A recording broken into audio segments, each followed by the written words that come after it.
রক্তের পরীক্ষা, রক্তের মধ্যে আসলে কোন কোন উপাদানগুলো আমরা দেখে থাকি এবং কি জন্য দেখে থাকি? ইউজুয়ালি 4টা জিনিস দেখে থাকে। একটা হচ্ছে সেরাম টেস্টোস্টেরন নামক একটা হরমোন আছে, যেটা পুরুষদের পুরুষালী হরমোন যেটাকে আমরা বলি, যে কারণে তার কণ্ঠটা ভারী হয়ে থাকে, যে কারণে তার হাতে বা বুকে লোম হয়, কিংবা যে কারণে তার বিল্ডটা মাসকুলার বিল্ড বা মাংসপেশি বিল্ডটা স্ট্রং হয়, সেটাই টেস্টোস্টেরনের জন্য দেয়। তো সেই লেভেলটা ঠিক আছে কিনা আমরা দেখি। সেটা যদি কম থাকে সেক্ষেত্রে আমরা সেটাকে ওরালি বা মুখে খাওয়ার ক্যাপসুল দিয়ে বাড়াতে পারি, কিংবা প্রয়োজন ভেদে আমরা কিন্তু ইনজেকশন দিয়ে থাকি। আর সেকেন্ড আমরা যেটা দেখি হচ্ছে সেরাম প্রোল্যাকটিন।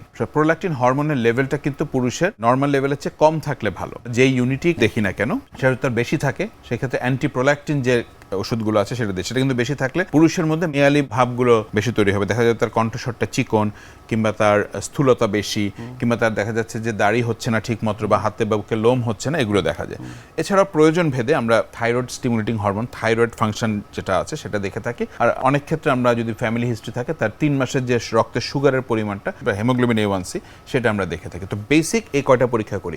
প্রয়োজন ভেদে আরও অনেক কিছুই দেখা লাগে, কিন্তু বেসিক এই রক্ত স্ক্রিনিং পরীক্ষার জন্য আমরা এই 4টা পরীক্ষা করে থাকি। রক্তের পরীক্ষা কোন কোন রোগের জন্য আমরা দেখছি মূলত? ট্রান্সমিশন কিন্তু কয়েকভাবে হতে পারে। ভাইরাল ডিজিজ হতে পারে, প্যারাসাইটিক হতে পারে, একটা হতে পারে ব্যাকটেরিয়াল, একটা হতে পারে ভাইরাল প্যারাসাইটিক। তো ব্যাকটেরিয়াল জন্য যে আমরা যে দেখি ট্রিপোনেমা প্যালিডাম, যে ব্যাকটেরিয়ার জন্য আমরা সিফিলিস যেটাকে বলে থাকি, সেটার জন্য আমরা VDRL TPH এই পরীক্ষাটা দেখি রক্তে, যেটা খুবই ইম্পর্টেন্ট। আর তার যদি কোনো ডিসচার্জ বা অন্যরকম কোনো হিস্ট্রি থাকে, যে ওখান থেকে কিছু পুরুষাঙ্গ থেকে কিছু নিঃসরণ হচ্ছে, তাহলে সেক্ষেত্রে দেখা যাচ্ছে আমরা ইউরিন টেস্ট করে থাকি অথবা পাস কালচার করে থাকি।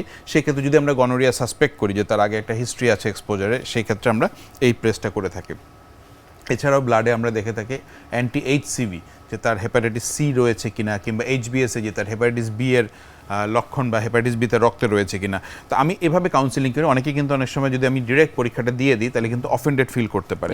হ্যাঁ, তো এটা বোঝাতে হবে, দেখেন আপনার যদি কোনো এক্সপোজার বা কোনো মেলামেশার হিস্ট্রি নাও থাকে, তাহলে এটা কিন্তু ব্লাড বর্নভাবে ছড়াতে পারে।